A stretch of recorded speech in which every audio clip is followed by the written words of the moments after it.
The return of my Coin Lady channel brings me much joy.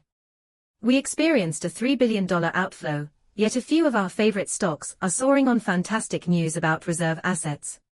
Shares in cryptocurrency are soaring. We'll go over the latest news on the price of XRP, and how Custodia Bank has revealed further choke point 2.0 activity. None of them have a foolproof name. I adore it when the screen turns green, but yesterday, with all the major announcements, pumps, and dumps, it turned green a little more. It appears that Trump is implying that XRP and other cryptocurrencies would be placed in strategic reserve, according to the person. Is a nothing burger. The price dropped for no apparent reason. As a result of the crypto market's pump and dump phenomenon. The Pi network, though. Waste management system. All I'm trying to say is that with Bitcoin sitting at 89,006.58 and XRP at 259, we're seeing a rapid reversal of these gains.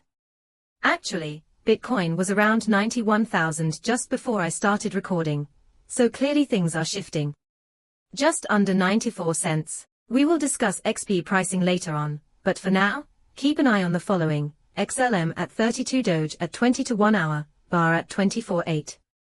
Okay, this is still a concern, and I believe that's what the market is taking in at the moment. According to the market, certain things will be pumped based on the news about Trump's strategic reserves.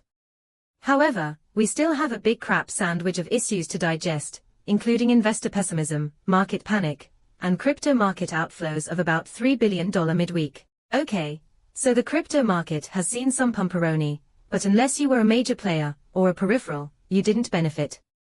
Why are we currently ranked 16th out of 100 in terms of Bitcoin domination, if you do not believe me?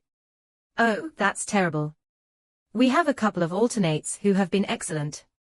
Crypto outflows hit a record $2.9 billion last week, raising the 3-week total to $3.8 billion. The most heavily affected cryptocurrencies include Sol, XRP, and ADA, while the rest are not moving as much. For the third week running, investors have been pulling their money out of the cryptocurrency market. That's terrible news, especially considering the $29 billion that came in during the previous 19 weeks. So, a flood of funds came in, and then they abruptly stopped. My abs were taut, my wheel was a shutter in, and now $3.8 billion is leaking out, my darling. According to the most recent CoinShares data, the crypto market is seeing negative flows and a general decline in attitude.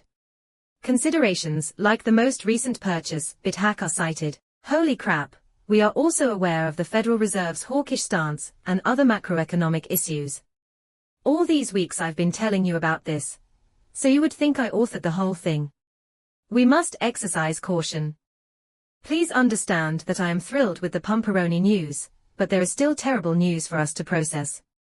BitHacking, a hawkish Federal Reserve, and a 19-week inflow of $29 billion are just a few of the factors that we think contributed to this trend, which we attribute to a combination of profit-taking and decreased attitude towards the asset class. Just what is the Pi network? Just 4 days ago, Pi dropped 40%. Because it's completely unpredictable. I know. A lot of things become inflated in status. What follows after that? The native token of the Pi network, Dumperoni, was released on February 20th, over 6 years after the concept was born. It launches, pumps a little amount, and then Dumperoni.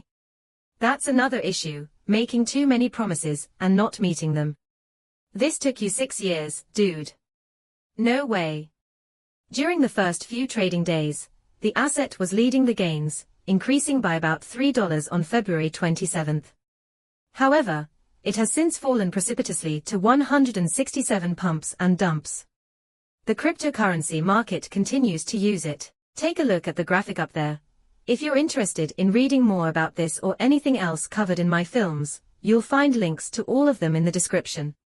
Surprisingly, MicroStrategy, now called Strategy, swells by 12% as BTC bounces. I'm not going to let anything stop me from singing on Monday. I mentioned over the weekend that one thing US crypto investors and players have going for them is the ability to trade at any time of day. Unfortunately, strategic gamers had to wait until early hours of the morning to take advantage of this, so they had to hustle. Oh, I'm sorry, but following Monday's beat, MicroStrategy shares are 12% lower in pre-market trade. Search over 90,000 in an effort to establish the United States as the global leader in cryptocurrency. Trump desires a horde of cryptocurrencies such as Bitcoin, Ethereum, Ripple, Cardano, and ETH. Then you might wonder why some things were omitted. Indeed, Trump's initial post mentions XRP Sol and ADA. He then realizes, oh yeah, I forgot to ETH and BTC an hour later. As for the remaining alts, you guessed it, he completely forgot about them. Most likely, that means sending them home. No females are incorporated. There is a purpose to his strategic speech. Now that we've covered the unpleasantness, we can move on to discussing XRP and the price of cryptocurrency. All right. Ground zero is 2.0. No. When the US government comes for you, using safe words will assist. Here we go again with the asparagus. Saying it out loud is pointless. Several crypto-focused businesses, including exchange blockchain startups, have trouble obtaining banking services. This is something that Cotton Long, CEO of Custodia Bank, brought up at a recent financial summit when discussing the difficulties that US-based cryptocurrency businesses have had in maintaining banking ties due to the government's increased scrutiny of financial institutions that deal with crypto. Actually, Brad Garlinghouse Bank emphasized him personally. In 2024, the Blockchain Association conducted a poll that revealed the following.